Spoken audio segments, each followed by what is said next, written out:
Assalamu alaikum wa rahmatullahi wa barakatuhu. Innal hamdalillahi nahmaduhu wa nasta'inuhu wa nastaghfiruhu wa na'udzu billahi min shururi anfusina wa min sayyiati a'malina. May yahdihillahu fala mudilla lahu wa may yudlil fala hadiya lahu. Ashhadu an la ilaha illallah wahdahu la sharika lahu wa ashhadu anna Muhammadan abduhu wa rasuluhu amma ba'd. Ya ayyuhan nas ittaqu rabbakumul ladzi khalaqakum min nafsin wahidah wa khalaqa minha zawjaha wa bassa minhuma rijalan katsiran wa nisaa. Wattaqullaha alladzi tasaaluna bihi wal arham innallaha kana 'alaykum raqiba. Fa inna astaqal hadits kitabullah wa ahsanal hadi Muhammadin sallallahu alaihi wasallam wa syarrul umuri muhtasatuha wa kullu muhtasatin bid'ah wa kullu bid'atin lalalah wa kullu lalalatin finnar.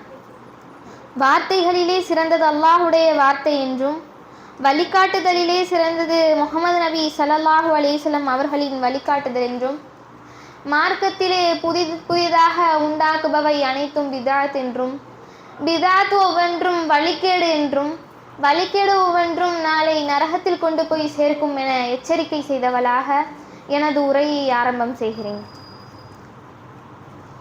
அல்லாஹ் தஆலா தன் திருமறையில் கூறும்போது, யா அய்யுஹன் நாஸ், மனிதர்களே, இத்தகு ரப்புக்கும் உள்ளதி ஹலக்குக்கும், உங்களை படைத்தானே அப்படிப்பட்ட இறைவனை நீங்கள் அஞ்சுங்கள். மின் நஃப்சி வாஹிதா, ஒரே ஒரு ஆத்மாவிலிருந்து படைத்த அப்படிப்பட்ட இறைவனுக்கு நீங்கள் அஞ்சுங்கள். இன்னும் அல்லாஹ் என்ன சொல்றான், வ ஹலக மின்ஹா ஜௌஸஹா, அவரிலிருந்தே அவரது துணைவியரை நாம் படைத்தோம். வ பஸ்ஸ மின்ஹுமா ரிஜாலன் கஸீரன் வ நிஸா, அவ்விருவரிலிருந்து தான் ஏராளமான ஆண்களையும் பெண்களையும் நாம் பல்கி பெருக செஞ்சோம் அப்படின்னு அல்லாஹ் தன் திருமறையில் கூறுறான். அதாவது அல்லாஹ் முதல்ல படைத்த மனிதர் யாருன்னா ஆதம் நபி அப்படிங்கிறது நம்ம அனைவருக்குமே தெளிவாக தெரியும். அல்லாஹ் ஆதம் நபியை படைத்து அந்த மலக்குமார்களுக்கும் ஜின்களுக்கும் இந்த மனிதருக்கு சிரம்பணியுங்க, நான் இவருக்கு எல்லா விஷயத்தையுமே கற்றுக் கொடுத்துட்டேன் அப்படின்னு அல்லாஹ் அவர்களிடத்துல சொல்லும்போது, அப்போ இப்லீஸுங்கிற அந்த ஷைத்தானை தவிர பாக்கி எல்லாருமே ஆதம் நபி அவங்களுக்கு சிரம்பணியக்கூடியவர்களாக இருந்தாங்க. அப்போ அல்லாஹ் என்ன பண்ணா, அந்த இப்லீஸ் இடத்துல கேட்குறான், கட்டளையிட்டப்ப உன்னை பணிய விடாமல் தடுத்தது எது அப்படின்னு அல்லாஹ் அந்த இப்லீஸ்கிட்ட கேட்கக்குள்ள, நான் நெருப்பால் படைக்கப்பட்டவன், இவர் மண்ணால் படைக்கப்பட்டிருக்காரு, இப்படிப்பட்ட படைப்புக்கு நான் சிரம் பணியணுமா அப்படின்னு அந்த இப்லீஸுங்கிற அந்த ஷைத்தான் என்ன பண்ணா, அல்லாஹ்விடத்துல சொன்னான். அப்போ அல்லாஹ் கோபத்திற்கு ரொம்ப கோபமாகி நீ இங்கேருந்து வெளியேறிடு அப்படின்னு அந்த இப்லீஸ்க்கு கட்டளையிடுறான். அப்போ அந்த இப்லீஸ் கடைசியாக எனக்கு ஒரு அவகாசம் அளி அப்படின்னு சொல்லிட்டு அல்லாஹ்விடத்துல சொல்கிறான். என்னன்னா, மீண்டும் இந்த மக்கள்லாம் உயிர்ப்பித்து எழுப்பப்படுவாங்கள்ல, அந்த நாள் வரையும் எனக்கு அவகாசம் கொடு. இந்த மக்கள் அனைவருமே நான் வழிக்கெடுக்கிறேன், இவங்களை நான் இந்த மார்க்கத்தில் நிலைத்திருக்க செய்யாமல் இவர்களை நான் வழிக்கெடுக்கிறேன் அப்படின்னு அல்லாஹ்விடத்துல சவாலிட்டு கொண்டு இருந்தான் அந்த இப்லீஸ். அங்கேருந்து வெளியே நீ அவகாசம் அளிக்கப்பட்டுல ஆகிவிட்டுட்ட அப்படின்னு அல்லாஹ் அந்த இப்லீஸ்க்கு அவகாசம் அளிக்கிறான். அப்போ ஷைத்தானுடைய நோக்கம் என்ன, இந்த உலகத்தில் மனிதர்கள் வாழ்ந்தாங்க அப்படின்னா அந்த ஒவ்வொரு மனிதர்களையும் வழிக்கெடுக்கிறது தான் அவனுடைய நோக்கம். ஆனால் அல்லாஹ் நம்மளை படைத்தது என்ன நோக்கம், அல்லாஹ் என்ன சொல்கிறான், ஒமா ஹலக்துல் ஜின்ன வல் இன்ஸ இல்லா லியஅ்புதூன், மனிதர்களையும் ஜின்களையும் என்னை வணங்குவதற்காக தவிர நான் வேறு எதற்காகவும் படைக்கலன்னு அல்லாஹ் சொல்கிறான். அப்போ அல்லாஹுக்கு நன்றி செலுத்தி அவன் நமக்கு கொடுத்த அந்த அருட்கொடைகளுக்கு நன்றி செலுத்துவதற்காக தான் நாம் படைக்கப்பட்டிருக்கோம். அதை தடுக்கிறதுக்கு தான் யார் இருக்கான், சைத்தான் இருக்கிறான். அந்த சைத்தான் நம்ம செய்யக்கூடிய ஒவ்வொரு நன்மையான காரியத்திலையும் நம்முடைய உள்ளத்தில் தீய எண்ணங்களை ஏற்படுத்தக்கூடியவனாக இருக்கிறான். முஹம்மது நபி ஸல்லல்லாஹு அலைஹி வஸல்லம் அவங்க அதிகமாக எச்சரிக்கை செய்த மனிதர்களுக்கு யாருக்கு ரசூலுல்லாஹ் அதிகமான எச்சரிக்கைகள் செஞ்சுருக்காங்கன்னா அது பெண்களுக்கு தான். ரசூலுல்லாஹ் அதிகமான உரைகளில் பெண்களுக்கு தான் எச்சரிக்கை செய்கிறாங்க. ஏன், முஹம்மது நபி ஸல்லல்லாஹு அலைஹி வஸல்லம் அவங்க சொல்கிறாங்க, இத்தலஅத்து நான் எட்டி பார்த்தேன் ஃபின்னாரி நரகத்திலே ஃபரைத்து அஹ்லிஹன் நிசா அதில் அதிகமான பெண்களே எனக்கு காணப்பட்டாங்க அப்படின்னு சொல்லி முஹம்மது நபி ஸல்லல்லாஹு அலைஹி வஸல்லம் அவங்க சொல்கிறாங்க. அப்போ சஹாபாக்கள்லாம் கேட்குறாங்க, யார சொல்ல எதனால் அங்கே அதிகமான பெண்கள் இருக்கிறாங்க அப்படின்னு சொல்லி கேட்கக்குள்ள அப்போ முஹம்மது நபி சொல்கிறாங்க, அவங்க என்னது திருப்தி இல்லாமல் அவங்க இடத்துல பொறுமை இல்லாமல் தன் கணவனை ஏசுனாங்க. தன் கணவன் என்ன செயலை செஞ்சாலும் இவரால் நான் என்னத்தை கண்டேன் அப்படிங்கிற அந்த வார்த்தையை பயன்படுத்தினாங்க அப்படின்னு சொல்லி முஹம்மது நபி ஸல்லல்லாஹு அலைஹி வஸல்லம் அவங்க சொல்கிறாங்க. அப்போ எதுலையுமே திருப்தி கொள்ளாதவங்களா யாரை சொல்கிறாங்க? இந்த பெண்களை தான் சொல்கிறாங்க. என்ன செஞ்சாலுமே இவரால் என்னத்தை கண்டேன், வருவார் உட்காருவார் போவார், நமக்குன்னு ஒன்று செய்ய மாட்டார்னு அந்த பெண்கள் அந்த கணவன்மார்களை ஏசுகிறாங்க இல்லையா, அது அவர்களை நரகத்திற்கு கொண்டு போய் சேர்க்கக்கூடிய ஒரு செயலாக இருக்குது. இன்னும் இன்றைய காலத்தில் பெண்களாகியவங்க எப்படி இருக்கிறாங்கன்னா, பயானுக்கு வாங்க, தாவா பணிக்கு வாங்க, தாவா செய்யலாம் அப்படின்னு கூப்பிட்டோன்னா பயானுக்கு ஏராளமான சாக்குகளை சொல்லி அந்த பயானுக்கு வராமல் இருக்கிறதுக்கு தான் அவங்க பார்ப்பாங்க. இன்னும் தாவாக்கு கூப்பிட்டோம்னா நானும் வரமாட்டேன், ஸ்கின் கருத்து போயிடும், அதுக்கெலாம் நான் வரமாட்டேன் அப்படின்னு சொல்லக்கூடிய மக்களையும் நாங்கள் பார்த்துருக்குறோம். அவங்களாம் என்ன சொல்லுவாங்க, நானும் வரமாட்டேன், என் முகம் கருத்துரும், இந்த வெயிலெலாம் என்னால் அலைய முடியாதும்பாங்க. இதே ஒரு கடையில் நல்லா உச்சி வெயிலில் 12 மணிக்கு ஒரு ஆஃபரை போட சொல்லுங்கள், ஆளாக போய் நிற்கிறது யார்? நம்முடைய இஸ்லாமிய சமுதாயத்தில் உள்ள பெண்கள் தான். அவங்க தான் ஆளாக அங்கே போய் நிற்கக்கூடியவங்களாக இருக்கிறாங்க. பெண்களாகிய ஒரு இடத்துல அல்லாஹ் பொறுப்பை ஒப்படைச்சிருக்கிறான், என்னது குடும்பத்தை நல்வழியில் கொண்டு போகணுன்னு. ஆனால் அவர்கள் தான் அந்த நல்வழியில் தன்னுடைய வாழ்க்கையை செலவு செய்யாமல் இந்த மாதிரி வீணான காரியங்களில் ஈடுபட்டு கொண்டிருக்கிறாங்க. அன்றைய காலத்து பெண்மணிகள்லாம் எப்படி தெரியுமா இருந்திருக்கிறாங்க? உம்மு ரியாலா அலி அவங்க உம்மு ரியாலாங்கிற ஒரு பெண்மணி ரசூல்லா காலத்தில், ரசூல்லா நீங்கள் பயான் சொல்கிறீங்க இல்லையா, அது எங்களுடைய காதில் விளங்க மாட்டேங்குது, நீங்கள் எங்களுக்குன்னு ஒரு நாளை ஒதுக்குங்க, எங்களுக்கு அந்த நேரத்தில் எங்களுக்கு மார்க்க செய்திகள் எல்லாம் சொல்லுங்கள் அப்படின்னு சொல்கிறப்ப ரசூல்லா சொல்கிறாங்க, இன்ஷா அல்லாஹ் ஒதுக்கிடலாம் உங்களுக்குன்னு ஒரு நாட்களை அப்படின்னு சொல்கிறாங்க. அந்த உம்மு ரியாலா அந்த பெண்மணி ரசூல்லா இடத்துல கேட்க வந்திருக்காங்க இல்லையா, அவங்க வந்ததன் காரணமாக ஒரு 3 எச்சரிக்கைகளை அவங்க இடத்துல சொல்கிறாங்க. என்னென்னா, அல்லாஹுவின் நினைவு கூறுவதின் மூலமாக காய்ந்து கிடக்கும் உங்களது உள்ளங்களை நீங்கள் பசுமைப்படுத்தி கொள்ளுங்கள் அப்படின்னு அல்லாஹ்வின் தூதர் ஸல்லல்லாஹு அலைஹி வஸல்லம் அவங்க முதல் செய்தியை சொல்கிறாங்க. என்னது? அல்லாஹ்வை நினைவு கூறுறது மூலமா கவலையோடு இருக்கல உங்களோடது உள்ளம், அதை நீங்கள் பசுமையாக்கி கொள்ளுங்க அப்படின்னு முஹம்மது நபி ஸல்லல்லாஹு அலைஹி வஸல்லம் அவங்க சொல்கிறாங்க. இன்றைய காலத்து பெண்மணிகள் எடுத்துப்போம், அவர்களுடைய சிந்தனை எவ்வாறு இருக்கும்? அல்லாஹ்வை நினைவு கூறுவதில் இருக்குமா அப்படின்னு பார்த்தோம்னா, சிலருடைய சிந்தனை எதுவாக இருக்குன்னா, ஆஹா நாளைக்கு அந்த நாடகத்தை எத்தனை மணிக்கு போடுவான்னு தெரியலையே, ஆஹா இன்னைக்கு இந்த சீரியலில் வில்லி வரதா சொல்லியிருந்தாங்களே, எப்போ அந்த 9 மணியை தொடும் அப்படின்னு இந்த சீரியலை பற்றின நினைப்புகள் தான் அவங்க இடத்துல இருக்கும்.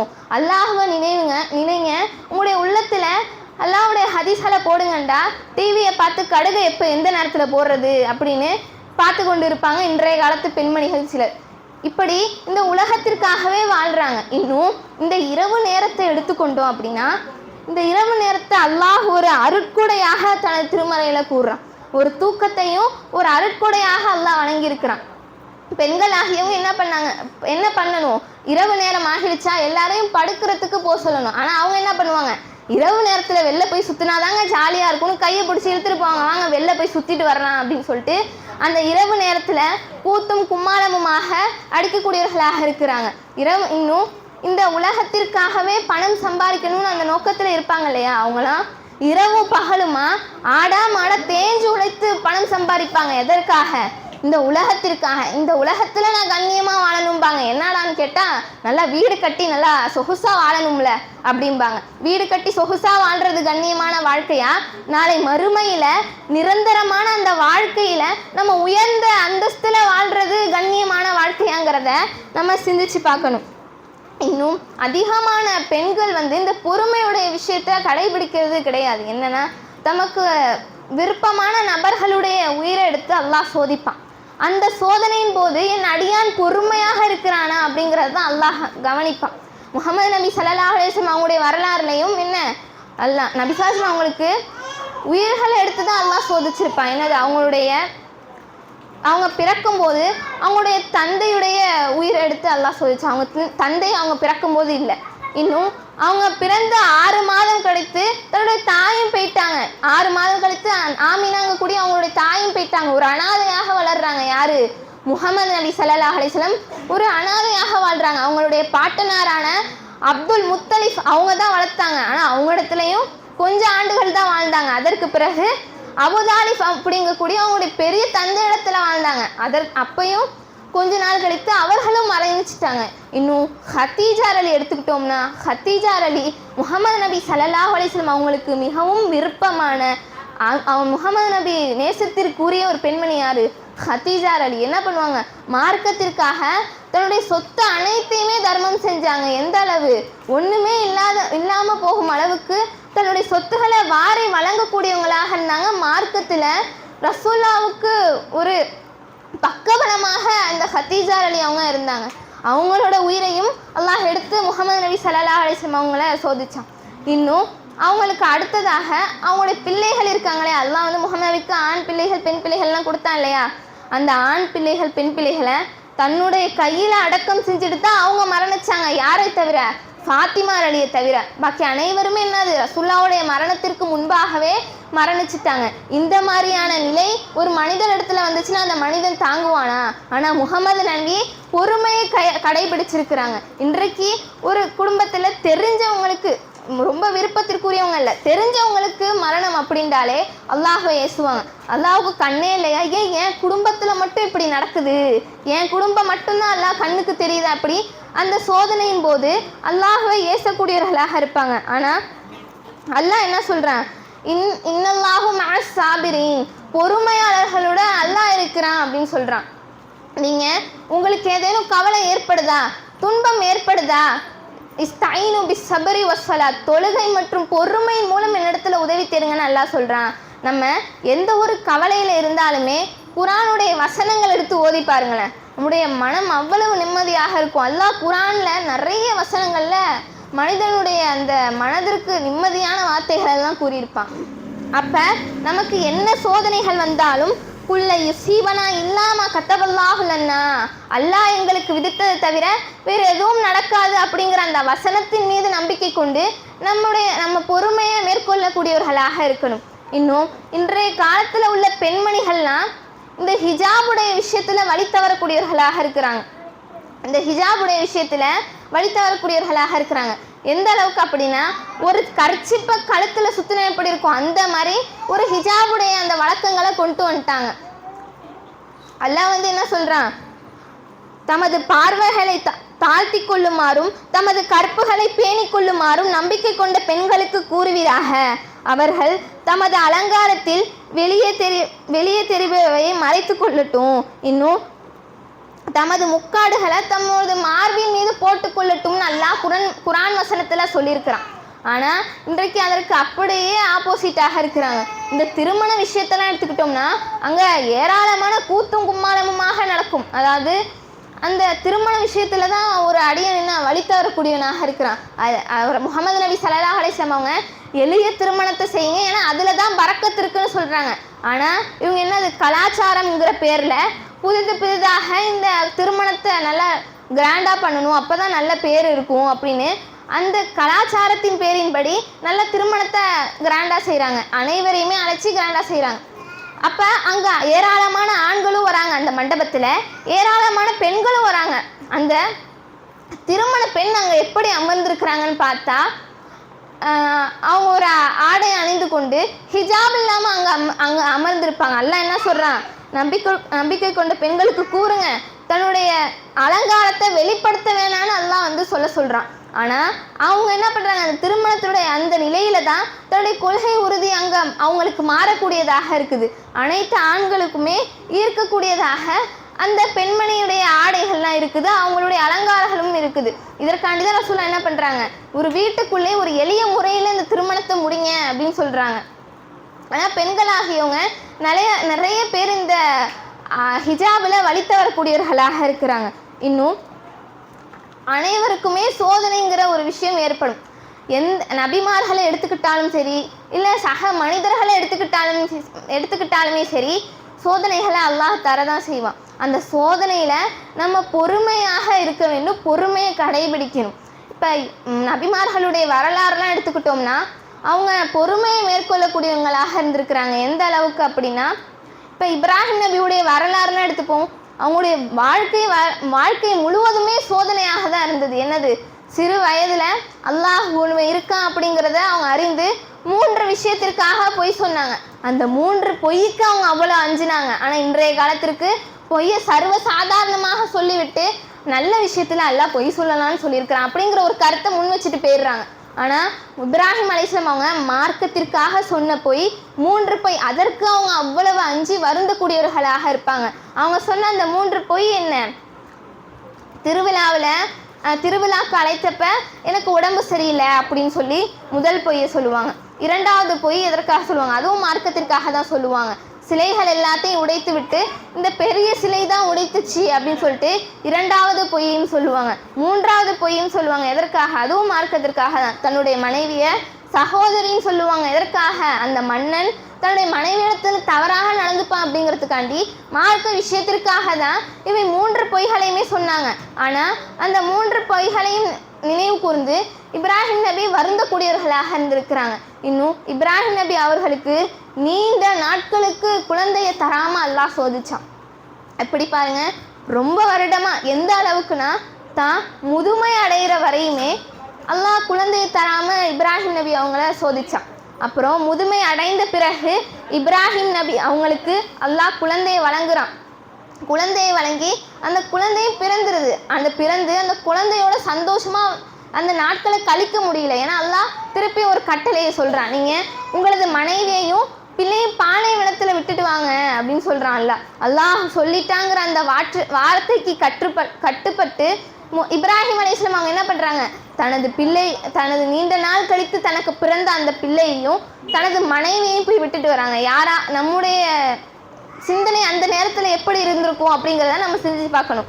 நீண்ட நாள் கழித்து இப்போ தான் நமக்கு பிள்ளை பிறந்திருக்கு, அந்த பிள்ளையை போய் நம்ம விடணுமா? கொஞ்ச நாள் நம்ம அந்த பிள்ளையோட நாட்களை கழித்துட்டு அப்புறம் அந்த பிள்ளையை போய் விடலாமே அப்படிங்கிறது தான் சிலருடைய எண்ணமாக இருக்கும். ஆனால் இப்ராஹிம் நபி அல்லாஹ் சொன்ன உடனே அல்லாஹ்வுடைய கட்டளைக்கு மாறாமல் அவங்க இருவரையுமே அங்கே பாலைவனத்தில் போய் விடக்கூடியவங்களாக இருந்திருக்கிறாங்க. அந்த இடத்துல யாருமே இல்லை, எந்த ஆட்களுமே இல்லை, எந்த உணவுமே இல்லை, எந்த ஒரு தண்ணீருமே இல்லை. அந்த மாதிரியான ஒரு இடத்துல இப்ராஹிம் அலைஹிஸ்ஸலாம் அவங்க அல்லாஹ்வுடைய கூற்று கட்டுப்பட்டு தன்னுடைய பிள்ளையை விடக்கூடியவங்களாக இருந்தாங்க. அந்த பிள்ளை இருக்கிறாங்க இல்லையா, அந்த பிள்ளை பெரிய பையனாக வளர்ந்த பிறகு அல்லாஹ் வந்து கனவின் மூலயமாக அவங்களுக்கு கட்டளையிடுறான். அந்த உங்கள் மகனுடைய கழுத்தை நீங்கள் அருங்க அப்படிங்கிற மாதிரி அல்லாஹ் கனவின் மூலயமா கட்டளையிடும் போது அல்லாஹ் இந்த மாதிரி நமக்கு அல்லாஹ் எனக்கு இந்த மாதிரி கனவுல இறக்குனா அப்படின்னு சொல்லக்கூட வகைச்செய்தி இறக்குனான்னு சொல்கிறப்ப அவங்களுடைய மகனிடத்தில் சொல்கிறாங்க, இது அல்லாஹ்வுடைய கட்டளைனா செஞ்சிருங்க அப்படின்னு சொல்லிட்டு அந்த மகன் இப்ராஹிம் அலைஹிஸ்ஸலாம் அவங்க இடத்துல சொல்கிறாங்க. அப்போ இப்ராஹிம் அலைஹிஸ்ஸலாம் அவங்க ரொம்ப நாள் கழித்து பிறந்த குழந்தை, நன்றாக கவனிங்க, ரொம்ப வருடங்கள், நீண்ட வருடங்கள் குழந்தை இல்லை, ரொம்ப வருஷம் கழித்து பிறந்த அந்த குழந்தை, அவங்களுக்கு எவ்வளவு விருப்பமான அந்த குழந்தையோடைய கழுத்து அல்லாஹ் அறுக்க சொல்கிறான். ஆனால் அவங்களுடைய நிலை எப்படியே தெரியுமா இருந்துச்சு? அல்லாஹ் சொல்லிட்டான், அல்லாஹுடைய வார்த்தைக்கு நான் கட்டுப்படுவேன்னு சொல்லி அவங்களுடைய கழுத்தை வெட்ட போகும்போது அந்த ஆயுதத்தை தூக்கும்போது அல்லாஹ் வகை செய்தி இருக்கிறான், இப்ராஹிமே நீங்கள் வெற்றி பெற்றுட்டீங்க, எங்களுடைய சோதனை நாங்கள் உங்களுக்கு ஏற்படுத்திய சோதனைகள்லாம் நீங்கள் வெற்றி பெற்றுட்டீங்க அப்படின்னு சொல்லி இப்ராஹிம் நபிக்கு அல்லாஹ் என்னது வகை செய்தி இறக்குறான். இன்றைய சமுதாயத்தில் எடுத்துக்கிட்டோம் அப்படின்னா, ஒரு உதாரணத்துக்கு ஒரு மனிதர் எடுத்துப்போம். ஒரு மனிதருக்கு கல்யாணம் ஆகி 5 வருடம் ஆகுது, அவருக்கு ஒரு 2-3 குழந்தைகள் இருக்குது. அந்த குழந்தையில ஒரு குழந்தைய வந்து நீங்கள் அல்லாஹ் கண்டி அறுத்துடணும் அப்படின்னு சொன்னால் அவர் என்ன பண்ணுவார்? அல்லாஹ் அது எப்படி முடியும் பாய், அதெல்லாம் முடியாது பாய், குழந்தைய போய் எப்படி பாய் நான் அறுக்கிறது அப்படிங்கிற மாதிரி தான் அவர்களுடைய எண்ணம் இருக்கும். ஆனால் இப்ராஹிம் நபியுடைய மனதில் அந்த எண்ணம் ஒருபோதும் அல்ல. என் இறைவன் சொல்லிட்டான், என் இறைவனுக்கு நான் கட்டுப்படுவேன்னு சொல்லி அவங்களுடைய கொள்கையில் அவங்க உறுதியாக இருந்திருக்கிறாங்க. இவ்வளவு சோதனைகள் அல்லாஹ் இப்ராஹிம் நபிக்கு ஏற்படுத்தினான, இதில் ஏதேனும் ஒன்றில் அவங்க வந்து செய்ய மாட்டேன் அப்படின்னு அல்லாஹ்க்கு மறுப்பு தெரிவித்தாங்களா? இல்லை. இதன் காரணமாக தான் அல்லாஹ்வுடைய உற்ற தோழராக யார் இருக்கிறா? இப்ராஹிம் அலைஹிஸ்ஸலாம் அவங்க இருக்கிறாங்க. அப்போ நம்முடைய வாழ்க்கையில் சோதனை என்பது மிகவுமே முக்கியமான ஒரு விஷயமாக இருக்குது. இன்னும் பெண்களுக்கு ரசூலா எச்சரிக்கை செய்யும்போது, நீங்கள் தர்மங்களை செஞ்சு நரக வேதனையிலிருந்து உங்களை காத்துக்கொள்ளுங்க அப்படின்னு முகமது நபி ஸல்லல்லாஹு அலைஹி வஸல்லம் அவங்க தெரிவிக்கிறாங்க. எந்த அளவுக்குனா, இத்தக்குன் நார வலபி சிக்கி தம்ரத்தின், பேரிச்சம்பழத்தின் சிறிய துண்டையேனும் கொடுத்து நீங்கள் நரக நெருப்பை விட்டு காத்துக்கொள்ளுங்க அப்படின்னு நபி ஸல்லல்லாஹு அலைஹி வஸல்லம் அவங்க சொல்கிறாங்க. அப்போ நம்ம என்ன பண்ணோம், அதிகமான தர்மத்திலையும் அல்லாஹ் சொன்ன மார்க்க செய்திகள்லையும் அல்லாஹ் சொன்ன நன்மையான காரியங்களையும் நம்ம ஈடுபட்டு நம்முடைய வாழ்க்கைகளில் அதிகமான நன்மைகளை நம்ம சேர்த்துக்கொள்ளணும். இந்த உலகத்தை பற்றி அல்லாஹும் அவருடைய தூதரும் திருமறை குர்ஆனில் சொல்லும்போது, இந்த உலகம் அற்பமானது, இந்த உலகம் கவர்ச்சியானது, அலங்காரமானது, இந்த உலகம் குறையுடைய செத்த ஆட்டின் கீழ் நிலையில் உள்ளது, இந்த உலகம் கொசுவின் இறக்கைக்கு கூட சமம் இல்லாதது அப்படின்னு சொல்லி அல்லாஹ்வுடைய தூதரும் அல்லாஹும் நிறைய இடங்கள்ல இந்த மாதிரி பலவிதமாக கூறியிருக்கிறாங்க. எதை குறிப்பிட்டு சொல்கிறாங்க, இந்த உலக வாழ்க்கையை குறிப்பிட்டு சொல்கிறாங்க. இது உமக்கு நிரந்தரம் இல்லைப்பா, இதற்கு பிறகு நிரந்தரமான வாழ்க்கை இருக்குது, அந்த வாழ்க்கைக்காக உன்னுடைய வாழ்க்கை, இந்த உலக வாழ்க்கையில் நீ அதிகமான நல்ல மல்களை சேர்த்துக்கோ அப்படின்னு முகமது நபி ஸல்லல்லாஹு அலைஹி வஸல்லம் அவங்க எச்சரிக்கை செய்கிறாங்க. எனவே இன்ஷா அல்லாஹ் இனி வரக்கூடிய காலங்களில் அதிகமான நன்மைகளை சேர்த்து ஈருலகிலும் வெற்றி பெறுவோமாக என கூறி எனது உரையை நிறைவு செய்கிறேன். வாஹிதமான அல்ஹம்துலில்லாஹி ரப்பில் ஆலமீன். அஸ்ஸலாமு அலைக்கும் வரஹ்மத்துல்லாஹி வபரகாத்துஹு.